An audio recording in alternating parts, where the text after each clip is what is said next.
Todo o plano de Putin para a guerra na Ucrânia depende de o exército russo conseguir o máximo possível de soldados descartáveis para jogar contra as defesas ucranianas.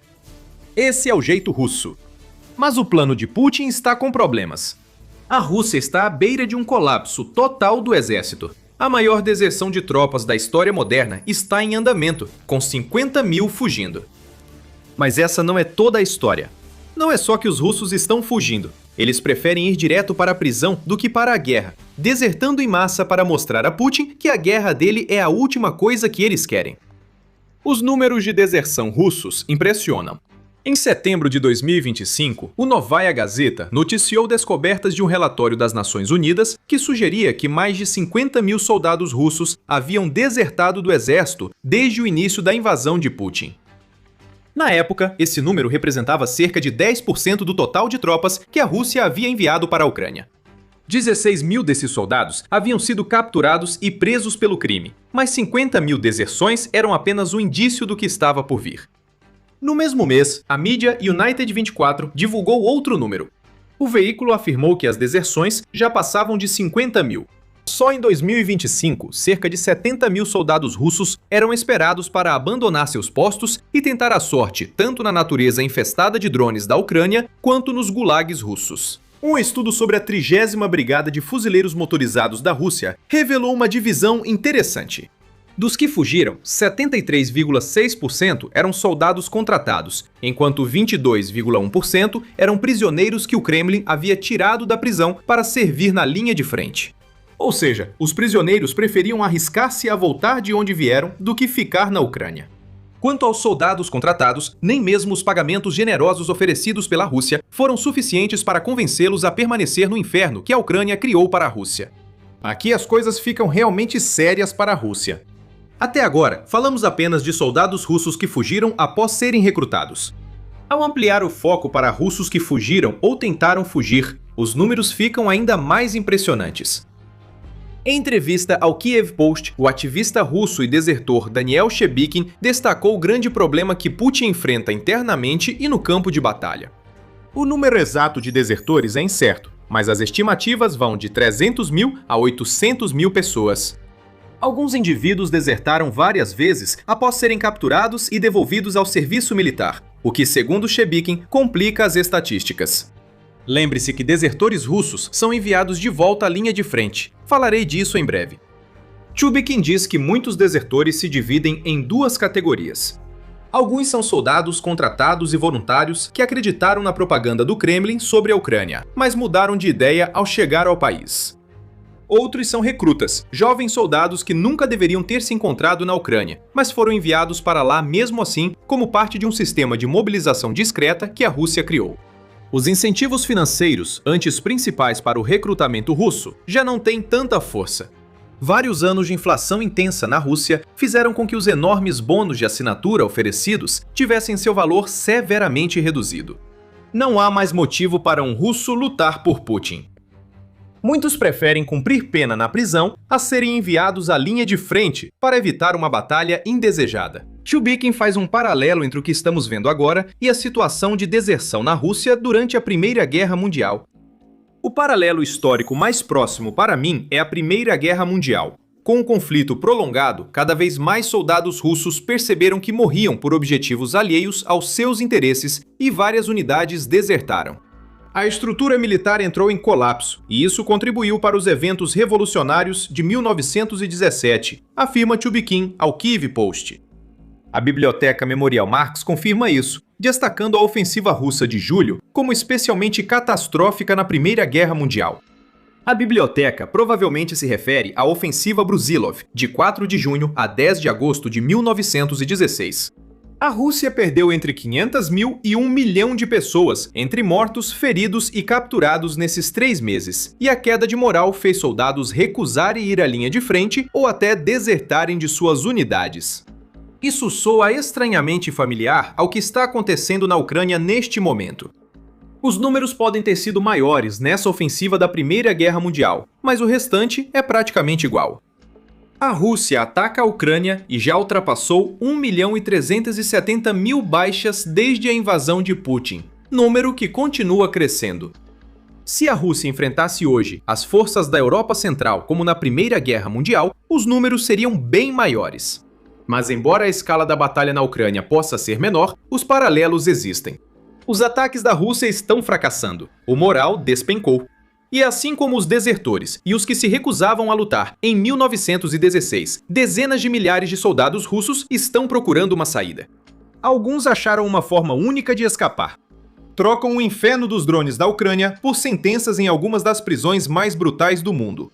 Relatório da Mediazona de 20 de maio revela que muitos russos preferem cumprir pena a lutar na guerra de Putin.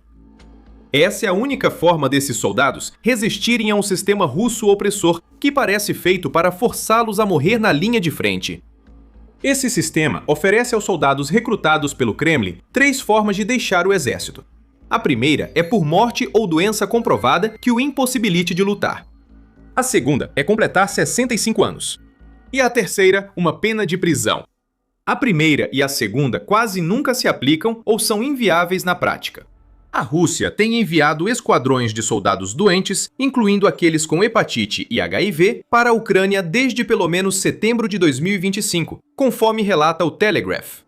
É difícil ver como uma doença comprovada permitiria uma saída legal do exército russo. Aspirantes a desertores escolhem a terceira opção. Eles seguem um caminho interessante para isso. Em seu relatório, a Mediazona observa que uma associação informal de advogados se desenvolveu dentro da Rússia. Esses advogados, geralmente ex-promotores militares ou investigadores, agora defendem soldados russos que desejam sair. Eles não tentam manter soldados fora da prisão. Os pedidos mais comuns são de soldados que querem ser acusados de deserção ou ausência não autorizada. Por quê? Soldados sabem que presos, a Rússia não pode convocá-los para lutar de novo. Um advogado disse à Mediazona, sob anonimato, que isso não é só sobre defender soldados em julgamentos. Há muitos fatores para garantir que quem deseja desertar vá para a prisão e não apenas volte à linha de frente. Registramos o desertor e o encaminhamos a um investigador sensato que busca casos. A geografia é vasta e o crime é investigado onde termina. Assim, um homem pode fugir da República Popular de Luhansk até a ilha Sakhalina, ficando o caso com o investigador local. Buscamos departamentos de investigação que precisam de casos para estatísticas, como as forças de mísseis estratégicos, onde não há crimes, explica o advogado. Após localizar o departamento de investigação, inicia-se a tentativa de apelar para que cumpra as cotas.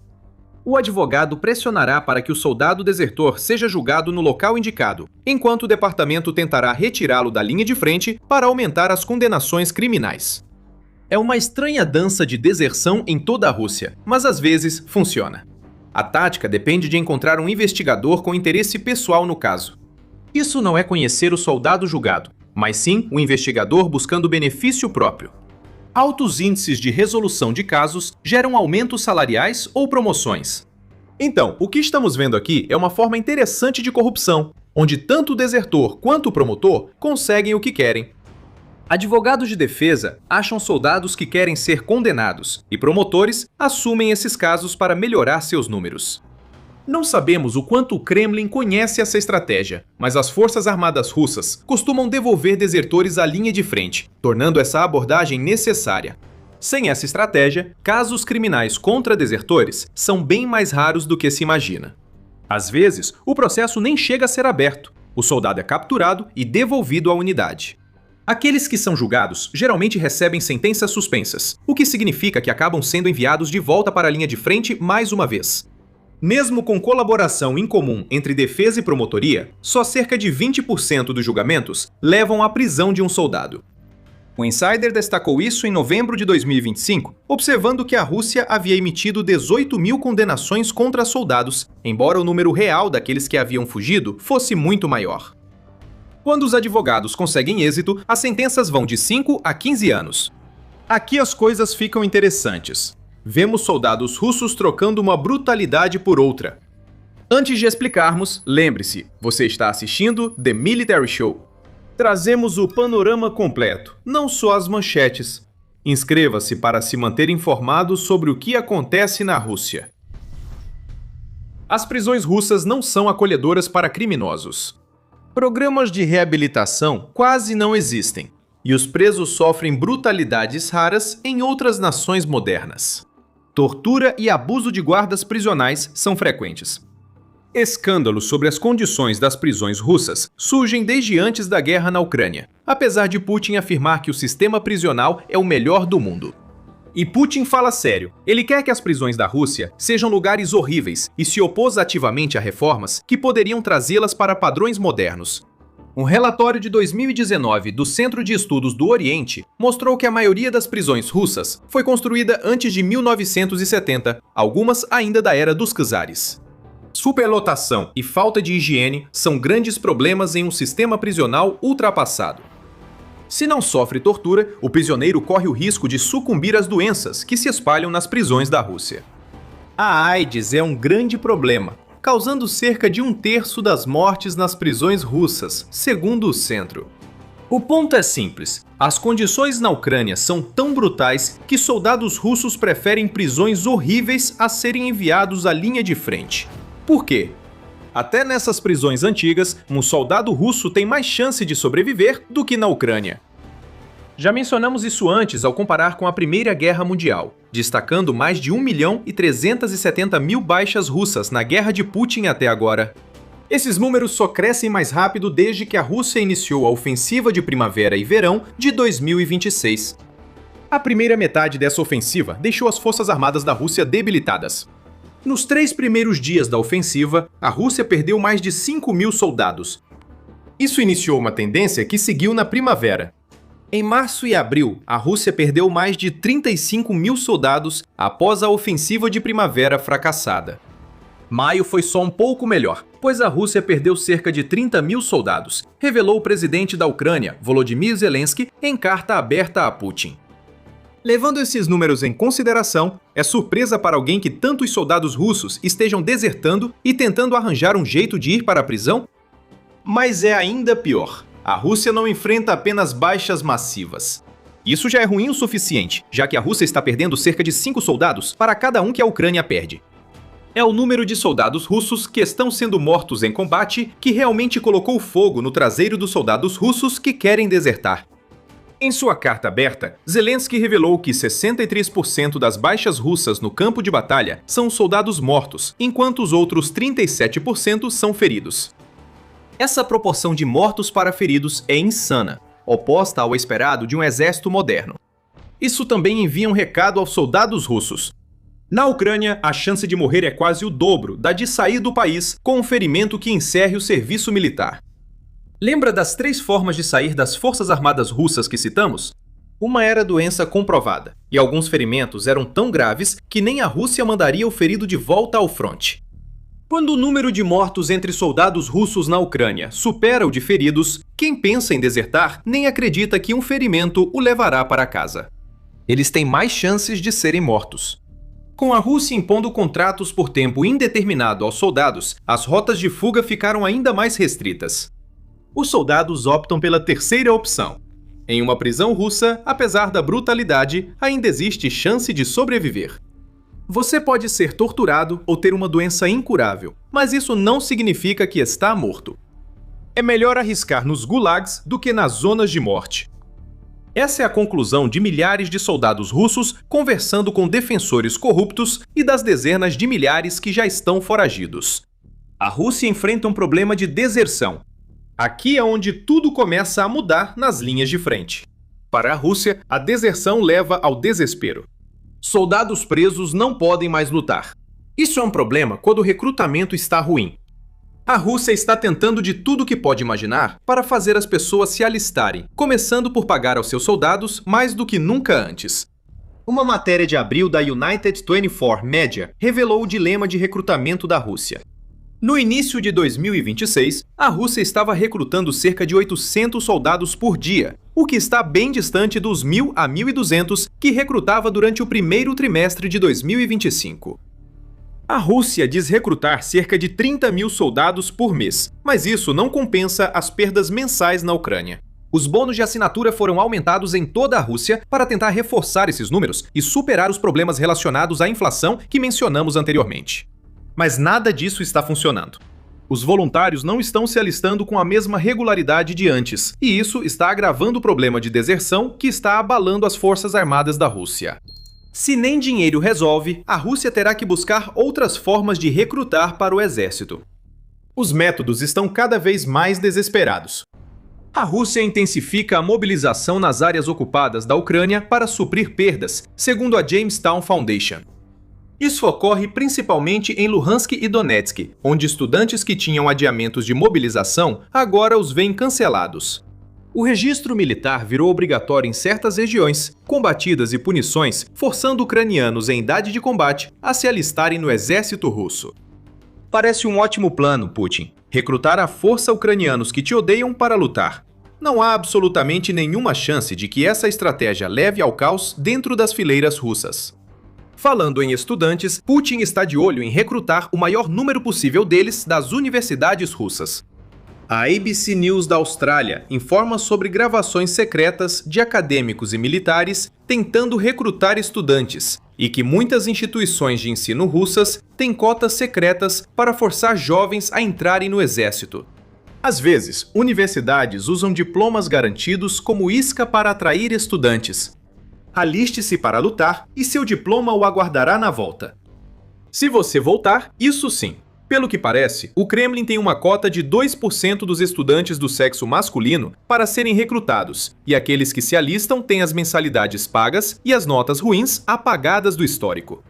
Se a estratégia voltada aos estudantes falhar, a Rússia tem outras formas de compensar a deserção. Em abril, a Rádio Europa Livre, Rádio Liberdade, divulgou que a Rússia começou a recrutar homens bêbados das ruas para o exército, quando não estão em condições de consentir. Uma noite de vodka na Rússia pode acabar com você acordando em um escritório de alistamento, de ressaca e com sua assinatura em um contrato que você não lembra de ter assinado. Se isso não funcionar, o Kremlin também está procurando em outros lugares por carne para mandar para o abate. O Atlantic Council afirma que a Rússia pretende recrutar ao menos 18.500 combatentes estrangeiros para suas forças armadas, segundo inteligência ucraniana. Eles se somariam aos 27 mil estrangeiros de mais de 130 países que já lutaram na guerra desde a invasão russa. Isso é desespero, não estratégia de recrutamento.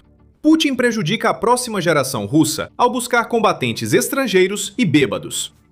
Mas isso não impede as deserções, e o problema só tende a piorar para a Rússia. Um estudante convocado para lutar apenas para cumprir cota universitária não vai querer ficar na Ucrânia. Nem o bêbado que não sabia que se alistava, nem o estrangeiro enganado pela Rússia para ir à Ucrânia. O moral continuará caindo. Milhares de outros soldados russos vão procurar maneiras de sair. Suspeitamos que o sistema prisional da Rússia receberá mais desertores que manipularam o sistema para trocar tempo de combate por anos na prisão. Quanto àqueles que não têm tanta sorte, eles vão continuar fugindo. Com a Rússia já enfrentando um ano de 2026 desastroso para as ambições de Putin na Ucrânia, novas deserções podem levar à ruína do exército russo. Putin está perdendo seu povo, que já não quer lutar por ele, o que prejudica sua operação militar especial. Enquanto o líder russo foca na Ucrânia, perde espaço em outras áreas do país. O Extremo Oriente russo enfrenta problemas populacionais, o que permite maior influência da China e Coreia do Norte na região. Soldados morrem ou desertam para o Ocidente, enquanto a Rússia perde influência no próprio leste. Confira nosso vídeo e inscreva-se no The Military Show para mais análises sobre a decadência das forças armadas russas que a grande mídia ignora. Obrigado por assistir.